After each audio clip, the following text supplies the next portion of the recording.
Alrighty, we are recording. This is first podcast in probably 2 months, month and a Yeah, half, 2 months. I don't think we've done one since like Christmas time. Yeah, so Ben and I are just catching up. We've had a lot of things going on in life, obviously moving through work life, travel, all this other stuff that seems to be a 25-year-old's dream. And now we got deer on the mind, and Ben kind of kicked it off. I haven't thought about it hardly at all. And, you kicked me in the ass because you're like, yeah, I'm going to go scout. And I'm like, you know what?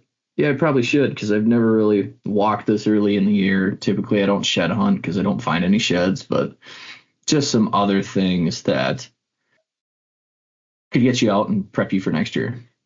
Yeah. Yeah, it's a shame that we don't live close by anymore because I feel like I've gotten just like progressively more and more and more obsessed with hunting over the past couple of years where like Yeah. come July I'd be starting to get pretty excited and I'd maybe get out and scout a couple times and by like December I was pretty much done for the year and now it's like, February I didn't think about hunting much, but No, that's like March now. by March I'm back to like I'm like, okay, I need to get out and scout. I need to go find my spots. Like I gotta work harder this year. I need to kill something. So I feel like it's good to have somebody that you can do that with. And Hmm. you and I mean, we'd share spots or whatever, tag team it and it'd be a whole Yeah, and lot. it's But right as it was getting really good. That's the only kicker because like I grew up and I do it with my dad or I do it with my cousins. I've just become less close doing that stuff with my cousins. They don't hardly even hunt at the level that I'd say I hunt at anymore. My dad definitely doesn't. I got friends like Kyler and Jake and Waylon, but because even they live an hour away, like they're gonna hunt the same county land spots they've hunted, and they're not much for doing trips, so I don't really do anything with them. And then my other buddy Austin Deuce, like he's always been into it, but I think I really rattled him last year. I took him fishing a few times, and we went hunting, and like he's just like he flicked a switch where he's like, well, shit, I got somebody to do it with again now. Like I'm excited to go. So there might be yeah, a chance that, he's probably in my head one of the only guys I can really get out there and go on some stuff because he's just down for anything. And it's crazy. Not that I want to talk about people's personalities, but I have for the most part, a go, go, go, like from one thing to the next personality. And not very many people that I know do. But Austin's one of those guys where he's a super chill. Like I think he just has this routine where he works, he'll sit home, work, sit home. But as soon as you offer to do something other than that, he's like, let's do it. Like I don't get yeah, to do a whole lot, so let's do it. And I love yeah, that. So yeah. Well, and maybe I mean I think Ohio. So this year I'm going to switch and hunt Ohio. So I literally live on the border of Ohio and Kentucky. And this year we got down here late. Like I didn't move here till mid-August and had never been here before. So I'm like, I just need to pick a state, hunt there. Like I don't need to buy two tags. It's going to take me long enough to learn like, two or three pieces of public. And I picked Kentucky. And it was a yeah. good learning experience, but I think this year I definitely need to be in Ohio. So, but anyways, with that being said, like maybe you come down here at the end of October or something for a few days and we hunt, or who knows, you know.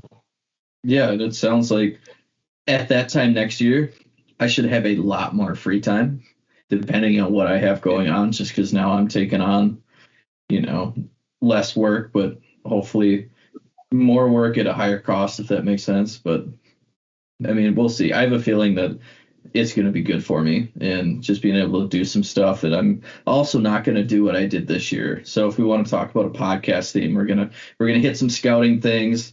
I also kind of want to recap like things I did wrong. Like we talked about a season recap, but that was more on a detailed level of like each hunt. This is just in general what I would do different. In last year around this time and around April, Ben and I would have phone call conversations about, okay, All these states applications are opening up. It's time to buy and apply, whether you're buying a preference point or whether you're trying to plan for your next year's hunt. And I was like, oh, I could go to South Dakota, I could cash in Wyoming, I could, I got North Dakota, I got Kansas, like all these options. And I'm like, I'm gonna roll the dice and go Kansas, North Dakota. And I did those hunts this year. I drew those tags. And I kind of crashed and burned. And I look at that in a recap where, with everything I have going on in my life right now and some of the success I still hold that I want to have in Wisconsin, I think I'm going to go less balls to the walls with out of state tags, meaning I'm going to draw one tag and then try to just do that hunt. And anything else that I do anywhere else that I hunt is just going to be a leftover state tag option, whether I want to come down to Ohio. So that way I don't have to it took me forever to draw this tag. I got to, all I got to do is think about it. It'll be like, yeah, you know what? Maybe 3 weeks from now I'll go to Ohio. The majority of it, we're just going to hunt, hang out, and have fun. And I'm not worried about you trying to fill this tag with a giant deer because it took me so many years to draw this tag. Right. Yeah. And that's what's kind of been hard for me is like you and I have talked about Wyoming a little bit. And it's just like, I haven't pinpointed what it is. If it's just like I'm so like whitetails on the brain or what, but it's like I don't know. It's hard for me to do a different trip, which might sound dumb, but it's because it's like that's also what I really want to do is go hunt mule deer. But it's also hard middle of October for me to leave that and go, especially when I know. Like this past year, like my goal was really to shoot a public land buck. Well, we were doing like kind of a family trip back in Wisconsin, week of hunting, and it was right during peak rut. So I left here and went to do that. It was, my goal was to kill a public land buck, but it was more important to me to hang out with family. And I knew I was going to have a great hunting experience up there. And so that's what I went and did. And so knowing that that's probably going to be what I do again this year, it's really hard for me in October to want to leave here and go somewhere else. I really want to kill something here. So it's hard to get your brain to want to do that when you already know you're leaving once to go somewhere else during the best time of the year. I've officially made my mind up already. I was hung up about, I have 5 elk points in Wyoming, got 5 deer points. I got 4 Iowa points. I was, a month ago, I was like, okay, I'm going to draw my Wyoming elk tag or my Wyoming mule deer tag, go on that hunt, pretty much guarantee myself a deer, and then draw Iowa and just make a bunch of 3-day weekend trips. And the more I thought about it, as I'm like, I'm going to buy 1 more Iowa point, save up for the zone I really wanted to get, and just solidify that for 2026. And then I'm gonna draw my Wyoming mule deer tag. I can get up to 3 people a tag because the unit I'm going to hunt only takes 1 point. It's not like it's a trophy unit. You're not shooting giant bucks, but you're just going out there to shoot a deer. And whether that's, you, my dad, if Austin Deuce or somebody, like whoever, by the time May comes around says, hey, I want to get a tag, like I'll pool my points in and we'll just go hunt. And that's it's a 5-day season. It's 7 total days. I mean, you go like Tuesday through Sunday or whatever it is. I think the season always opens on October 15th, whatever day that is. You just want to get there ready to go the day before. Within 4 days of hunting, you should be able to shoot, a mule deer. Because Waylon and his friend group or brothers, they've gone out now the last 3 years and they're always tagged out by the second day. They're not shooting giants, but if you're there to just see the country and shoot deer, like it's easy. Yeah. So I don't know. I mean, I would like to do it. You and I will have to talk more about that and logistics and what's going to work, what's not. But I don't know. So where do we want to start? We both have been in the woods a little bit now. Probably me more than you. I think you just pulled a camera, right? Yeah, I wouldn't say I've been in the woods. I was ice fishing until like 10 a.m. yesterday morning. And then you called me and went through your venture of your scouting trip. And then I all of a sudden got the itch. More or less, I just didn't want to be lazy. And I know I needed to start, walking and getting some steps in. So I'm like, yeah, the snow is kind of melted by now. I should be able to go out there in the woods and go grab a trail camera and do some scouting. But I ended up getting my trail camera that I had left. I put it out there October 4th. And I think it had died or hadn't taken a picture since like Christmas. Even though when I got to my camera, I flicked the button, I turned it off and it turned back on again, said the battery was good. Granted, there was no deer tracks in the snow, so it very well just couldn't have been a single animal in my camera for 2.5 months. But there was not a whole lot of deer sign in that woods. I was able to pull my camera, got some recon work in that spot, which ironically, if you remember this conversation last year, I did the same damn thing. You and I were out there when I put out that trail camera. I put it out early, and I never went back to that spot, never hunted it, never checked the trail camera until like May last year. And I had like all season's worth and off season's worth. And I'm like, wow, there's actually quite a few good bucks in there. So that's why I went and put the camera back out in October, because I'm like, it's kind of close to a private cornfield. I had good deer last year. Let's, do it again this year. So I hung a camera and I hunted that same night. I had 3 does come by. I could have shot that night, and I left. Never hunted it again because I ended up tagging out, a couple of weeks later, and I don't have a doe tag for that county. So I left that camera and I'm like, oh, I'm excited to go check it. And I went and checked it, walked through the woods yesterday, and we've now had consistently a good 6 to 8 inches of snow for the last month and a half, I'd say, since January. So like tracks aren't necessarily fresh, but you should be able to see tracks from up to a month and a half ago, and there was none. I mean, I cut 3 sets total in the entire 40 acres, and there was nothing by that trail camera. I didn't see any newer rubs from when I was there in October that I picked up on. No scrapes. So there just wasn't a lot of deer traffic in there. There was a lot of people signed on that camera just for the area that it was in. Nobody messed with it. But again, there was enough decent bucks to get me excited where I'm now, this will be year 3 or season 3 coming up, where I'm like, I should maybe put some time into this spot, because it's a big chunk of public. Like I should just make sure I do some more walks as soon as the snow's gone, to just check it out and get ahead. Because I think that's a spot where there's so much land that I can get away from a lot of the people. And I know there's deer there, and there's good looking bucks. Like some of these bucks, even though they were 2-year-olds or 3-year-olds that made it through in December that I had pictures of, I would probably more than likely shoot this next year. Plus 2 of the other bucks were already into the 140s. And I'm like, if they made it, like, I know there's going to be good deer there. So I should just put more effort into that spot, because I definitely didn't. And it's not even that far away. Like I got there, I think I left the house at 4:00 yesterday, and I was at the parking lot at 4:15. Yeah. So. Yeah, it's easy to get to that spot. But I had plans. Cool. I had plans to afterwards, like on the way back, just walk and speed scout some more public, and I was super excited about it. But unfortunately, the snow out in the Northwoods was not as far gone as I thought, because walking through that snow, it was anywhere from 2 inches to a foot deep, and it was just enough where you'd step on the top and then you'd break through, and step on the top, break through. Like it made the walk almost twice or 3 times as harder as it should have been. And I'm still somewhat out of shape, and that reminded me of it. So I did not decide to go try and walk. Plus it was 5:00 by the time I got out of there. It's dark by 6. So I feel like I'm going to end up walking somewhere, getting excited, and then it's going to be pitch black out, and I'm trying to walk out with my phone light. So. Yeah, I don't blame you there, but you're still like probably 2 weeks behind me weather-wise. Well, probably more than that, but like we don't have snow left here, and it was, mid-30s and sunny when I was walking around this weekend, and makes it a lot nicer to want to be out, Yeah.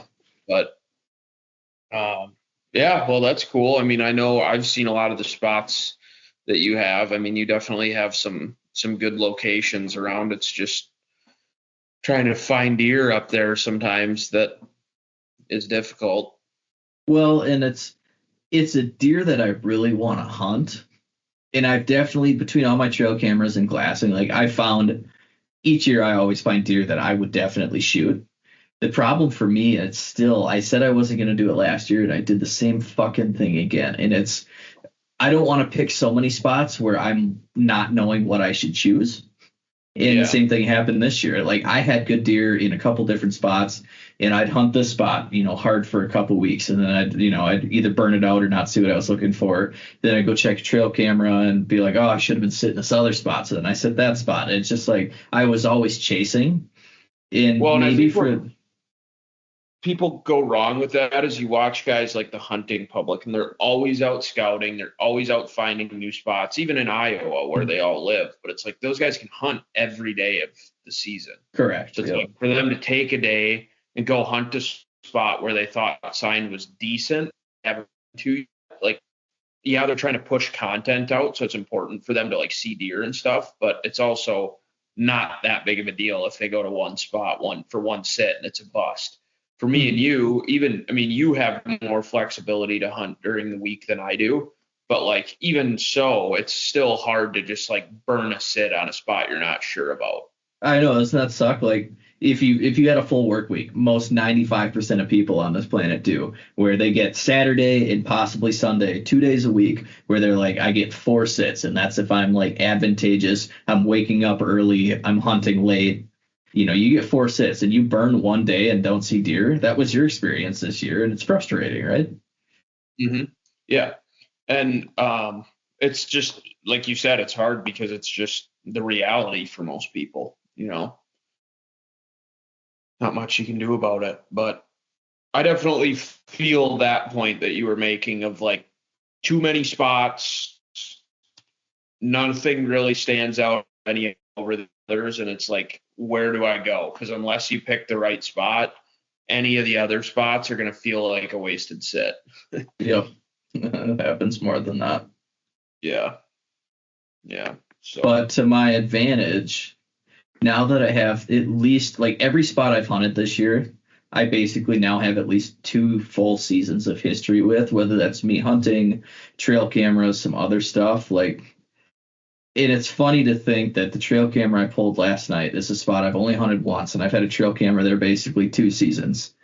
And like date wise, calendar wise, the deer show up about the same time. And it's like, okay, the first 2 weeks of October, I've had good bucks on that camera, and I have not hunted there. So I'm like thinking towards next year, I just need to look at some of the history I have, not just of a specific deer, but just deer in general, and be like, oh, weird.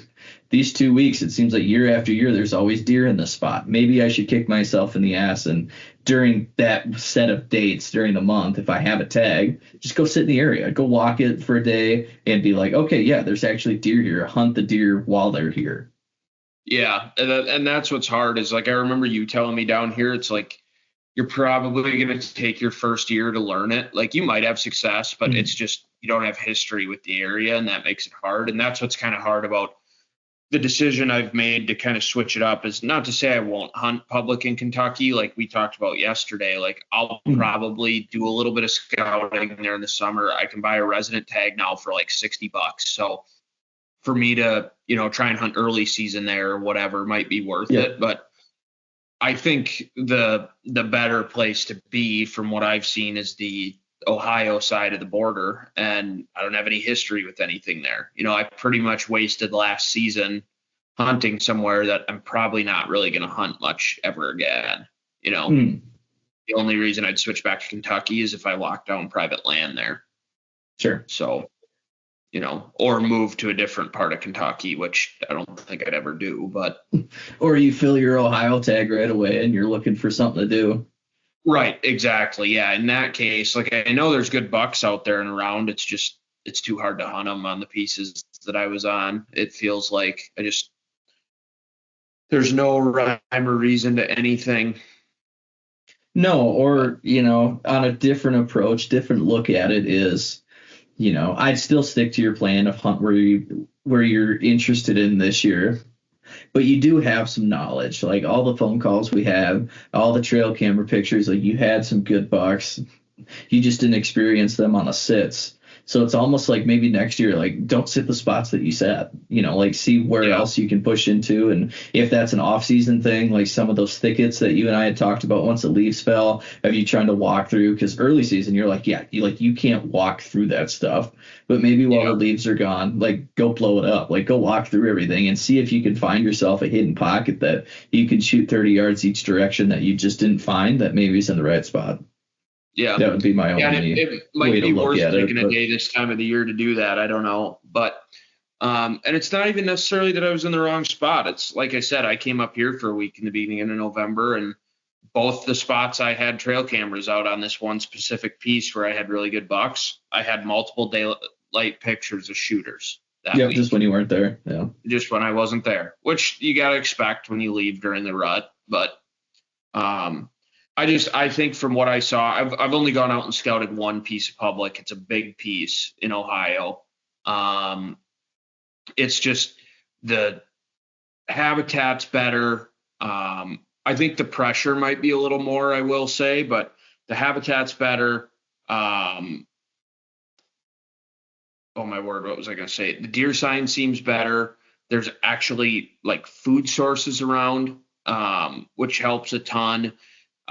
The territory, or like the terrain, just makes a lot more sense. Like there's a lot more elevation, I would say, which I like that can very much determine a deer's movement a lot of times, and make them more predictable, I feel like. Whereas where I was in Kentucky had probably more elevation than Wisconsin, but I'd say it was just rolling hills, not like steep edges and like cliff type shit. So I'm excited. And I met a friend who's a big hunt. He doesn't hunt public, but he's killed a couple of really big bucks. And his brother actually has permission on the neighboring piece to this piece of public. And I found a couple spots, within a few hundred yards of this private that his brother has permission on. And he was showing me some of the trail camera pictures that his brother have of bucks around, and like there's a few no doubters on it that made it through the year. So definitely I think using part of the public. So I do feel like I have something to go on. My plan this year is, it's like last year I felt like I pushed myself really hard. I got to a point where I was ready to break one time last year, and I kind of threw in the towel for that one day and didn't go hunt when I could have. Other than that, I pushed myself hard. I hunted later than I ever have, like into the year. This year, it's just push myself harder, like try and get 50, 60, 70 miles walked this off season, like scouting. And like you and I talked about this year, I think it might be worth just hanging a couple of presets. Like that might help me a little bit. And so it's one of those things you always like think you're working hard, and then you sit back and reflect, and it's like, did I go as hard as I could have, Yeah, and I feel like for me more than not, so the answer is always no, right? Yeah, like I worked hard. Like I worked harder than most people would, but like, did I go as hard as I could have? Probably not. Yeah. Or did I always make the smartest decisions? Probably not. Like I probably should have taken the back half of September to just like scout more. Like I should have hunted early season when the deer are predictable. Like mid-September through the first week in October has just like never been good for me anyways. The weather was still hot down here. Like rather than just go hunt all the time, every time I had a chance, I probably should have just scouted more. Like it's public land. Who cares if you blow it up? Like other people might. So no, the other people are. That's the thing. Like just when you're trying to be, and you and I've had those talks where you're trying to be sneaky and think about access and scent and other stuff, and you do all of those things, you get in your stand, and then boom, there's some Joe Blow just walking around making noise, doing like, and that happens like weekly down there, like weekly. Yeah. So. Yeah. So, and I don't know, it's from the spots I've found so far that I'd like to sit this fall. Like they just seem to make a little bit more sense to me.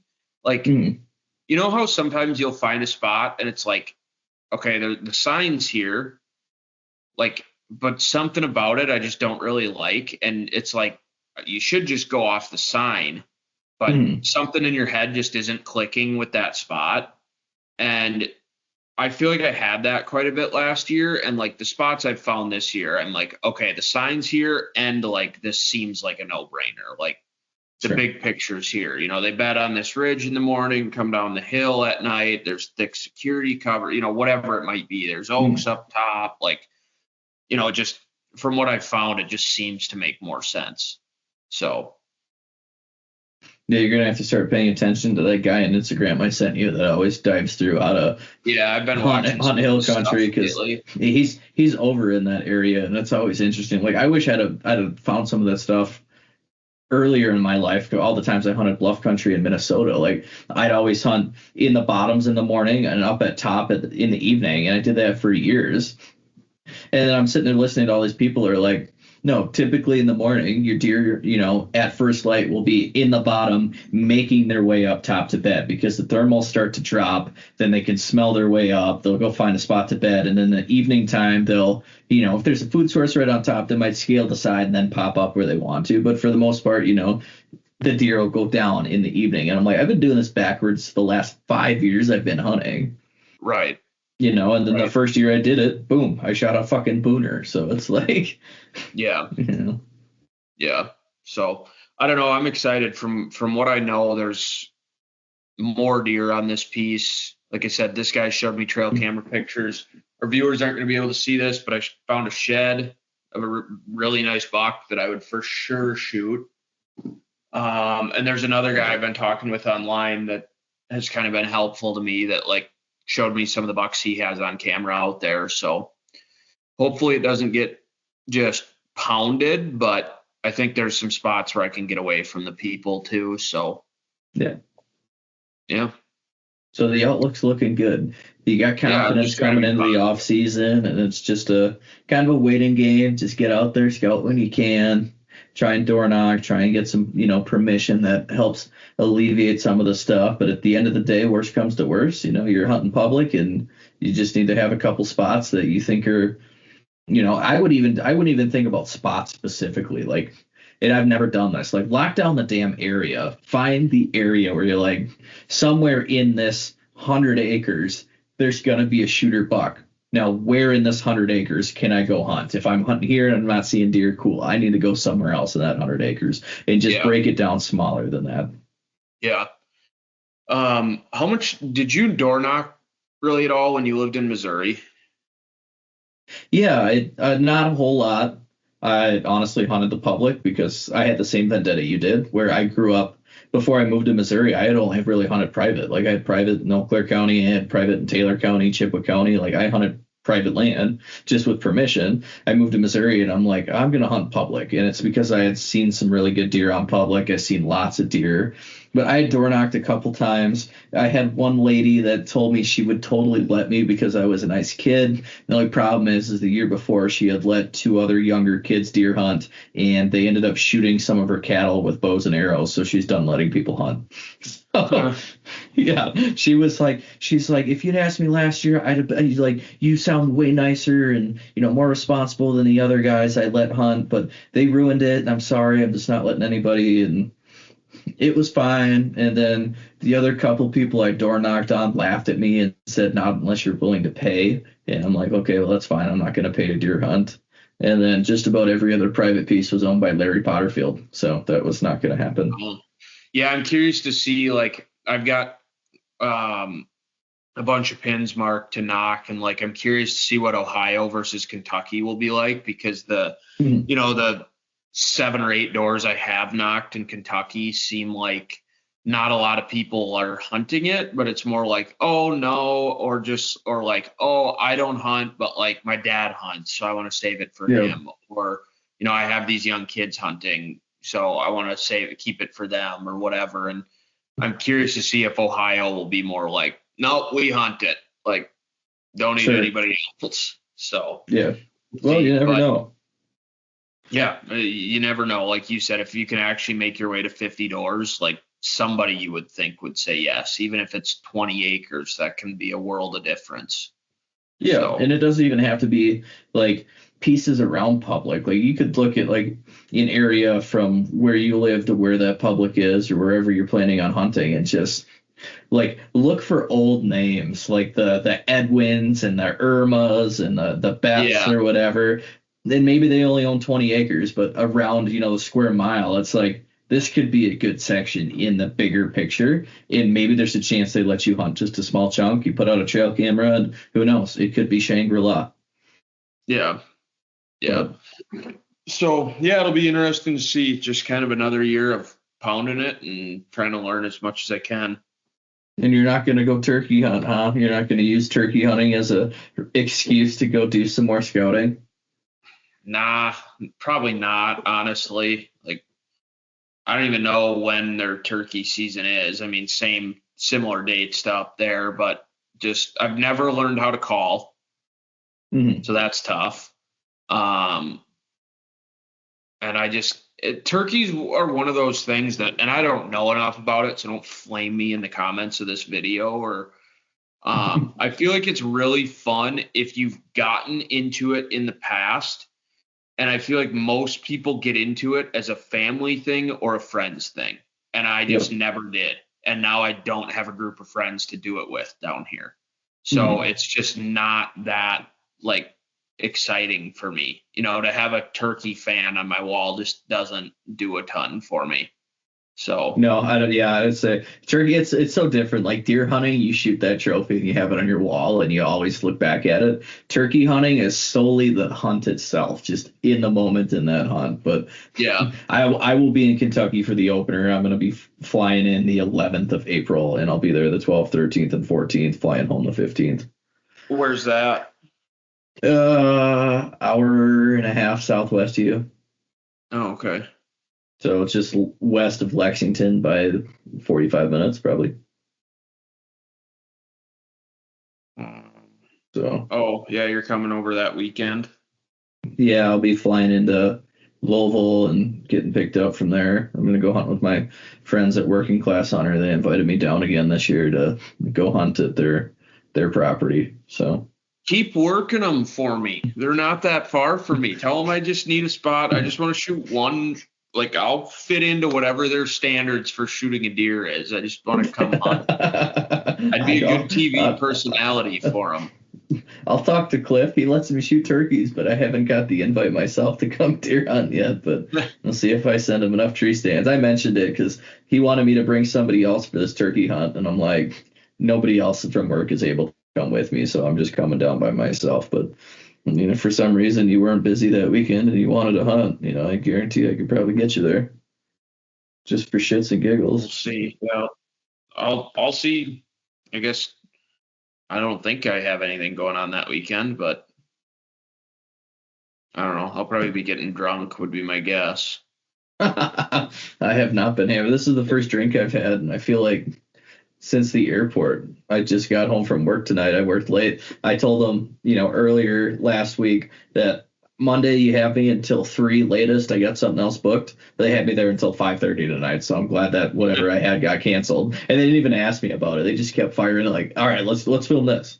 Let's film this, which is good. Like the business needs to be proactive like that. But I'm like, it's the wrong day to do that. Like I'm like, Ben and I are going to podcast. I was supposed to be, working for somebody else this hour of the day. And I'm like, I didn't even eat lunch, dude. I woke up at 7, had 2 eggs, and I haven't eaten anything since. So yeah, that's brutal. But I'll get there. I don't think we're going to podcast too much longer. So yeah, I kind of running out of stuff to talk about. I mean, we've both been in the woods, but not a ton. So no, and there shouldn't be more than that. Like I said, I just need to.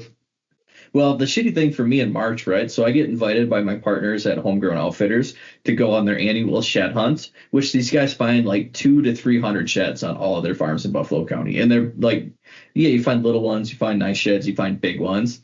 And I miss it every year because March is show season for me. Like this weekend, I'll be at the Iowa Deer Classic. The following weekend, I'm at the Minnesota Deer Classic. And then I'm flying to Kentucky for Ellie's birthday on the 21st of March. So I'll be there for that weekend. And then the following weekend, I'm at the Wisconsin Deer Classic. So I'm like, my March flies by.